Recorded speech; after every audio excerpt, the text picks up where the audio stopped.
மகிமையும் மாட்சிமையும் நிறைந்த ஆண்டவர் இயேசு கிறிஸ்துவின் நாமத்தினாலே யாவருக்கும் அன்பின் வாழ்த்துக்கள்.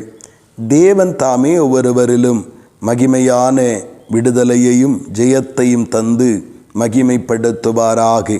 இந்த நாளுக்குரிய தியான வசனம் நீதிமொழிகள் 29 அதன் 25வது வசனம். கர்த்தரை நம்புகிறவனோ உயர்ந்த அடைக்கலத்தில் வைக்கப்படுவான் என்று சொல்லப்படுகிறது. இந்த வசனத்தை முழுமையாக வாசிக்கும் பொழுது ஆமென், பயம் நிறைந்த ஒரு வாழ்க்கையின் நடுவில் இருக்கிறதான ஒரு மனிதனை பார்த்து, அதிகாரங்களை பார்த்து, உலகத்தில் இருக்கிற பயங்கரமான சூழ்நிலைகளை பார்த்து ஆமென், பயந்து வாழ்கிற ஒரு மனிதனுடைய வாழ்வு எவ்வளவு ஒரு கேடும் கண்ணியுமான ஒரு வாழ்வாக இருக்கும் என்பதை வேத வசனம் வலியுறுத்துகிறது. மட்டுமல்ல, அந்த பயம் நிறைந்த உலக வாழ்விலே எங்கு பார்த்தாலும் திகிலும் ஆபத்துக்களும் பலவிதமான மனுஷீக செய்கைகளினால் உண்டாகிற விரோதங்களும் பகைகளும் வெறிகளும் களியாட்டுகளும் நிறைந்திருக்கிற இந்த உலகத்திலே நாம் வாழ்ந்து கொண்டிருக்கிறோம். தேவனாகிய கர்த்தருடைய நாமத்தினாலே இரட்சிப்பின் சந்தோஷத்தை பெற்றிருக்கிறதான நாம் இந்த உலகத்திலே பயமில்லாமல் நம்மை எதிர்கொள்ளுகிற ஒவ்வொரு சூழ்நிலைகளுக்கும் நாம் தப்பிவித்து முன்னேற வேண்டுமென்றால் கர்த்தர் மேல் நம்பிக்கையுடையவர்களாக நாம் இருக்க வேண்டும்.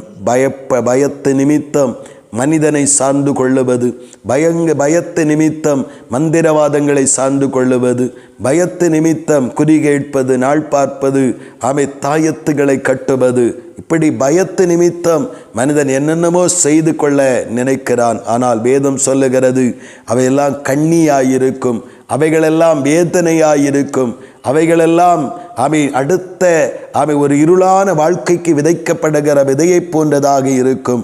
அதன் நடுவிலே ஒரு தேவனுடைய பிள்ளை இந்த பயம் நிறைந்த உலகத்திலே கர்த்தரை நம்பும் பொழுது தாவீது சொல்லுகிறான், நான் பயப்படும் நாளில் கர்த்தாவே உம்மை நம்புவேன் என்று சொல்லுகிறது போல, யாரெல்லாம் கர்த்தருடைய நாமத்தின் மேலே இந்த பயம் நிறைந்த வாழ்வியலின் பகுதிகளிலே உலக சூழ்நிலைகளிலே ஆண்டவரை மாத்திர நம்பி இருக்கிறார்களோ, இந்த என்னை ஒரு சேதமில்லாதபடி என்னை கர்த்தர் நடத்துவார், எந்த தீங்கு வராதபடி கர்த்தர் என்னை நடத்துவார், எந்த பாவமும் மேற்கொள்ளாதபடி என்னை கர்த்தர் நடத்துவார், எந்த சத்துருவும் என்னை மேற்கொள்ள முடியாது என்கிற கர்த்தர் பேரில் உள்ள நம்பிக்கையிலே வாழ்த்த ஒருவன் வாழ தன்னை ஒப்பு கொடுப்பான் என்றால் வேதம் சொல்லுகிறபடி அவனை உயர்ந்த அடைக்கலத்திலே வைத்து கர்த்தர் பாதுகாப்பதையும் வழி நடத்துகிறதையும் வேத வசனம் நமக்கு முன்னறிவிக்கிறது.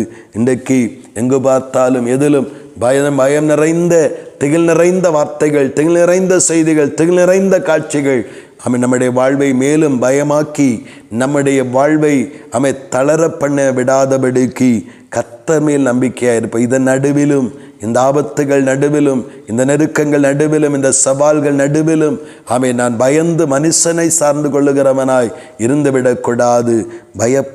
வரும் அந்த நேரம் வரும் பொழுது கர்த்தர் மேல் நம்பிக்கை, கர்த்தர் இந்த சூழ்நிலையிலும் பாதகமில்லாதபடி, எந்த சேதமும் இல்லாதபடி என்னை நடத்துவார் என்கிற நம்பிக்கையில் யார் இருக்கிறார்களோ அவர்களை கர்த்தர் நடத்தி உயர்ந்த அடைக்கலத்திலே கொண்டு வைப்பார். நாம் அப்படிப்பட்ட பாக்கியத்தை பெற்றுக்கொள்ள ஆயத்தமாவோம். கர்த்தர் தாமே நம்மை நடத்துவாராக. ஆமீன், ஆமீன். செபிப்போம். பரலோகத்தின் நல்ல ஆண்டவரே, நல்ல இந்த காலை நேரத்திற்காக உமக்கு ஸ்தோத்திரம் அப்பா.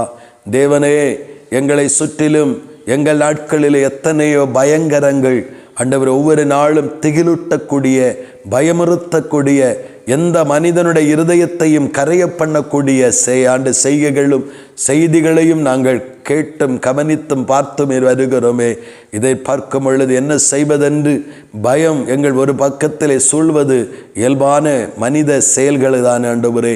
அதன் நடுவிலும் கர்த்தரை நம்புகிறோம். இந்த பயம் நிறைந்த ஒவ்வொரு நிமிடமும் ஆண்டவரே, பயம் நிறைந்த இந்த உலகத்தில், ஒவ்வொரு செயல்களிலும் பயப்படுகிற இந்த உலகத்தில் கர்த்தரே உடைய கிருபையை தந்து ஆண்டவரே சூழ்நிலைகளை தாண்டி சென்று பயமில்லாமல் இருக்க, கர்த்தரை நம்பி ஆண்டவரே இந்த பயத்தின் ஆண்டவரை பாதகத்தில் இருந்து விடுபட்டு இருக்க கர்த்தர் எங்கள் ஒவ்வொருவருக்கும் தயவு செய்வீராக. கிருபையினால் நிரப்பும் காத்துக்கொள்ளும். இயேசு கிறிஸ்துவின் மூலம் செபிக்கிறோம் ஜீவனுள்ள நல்ல பிதாவே. ஆமேன், ஆமேன்.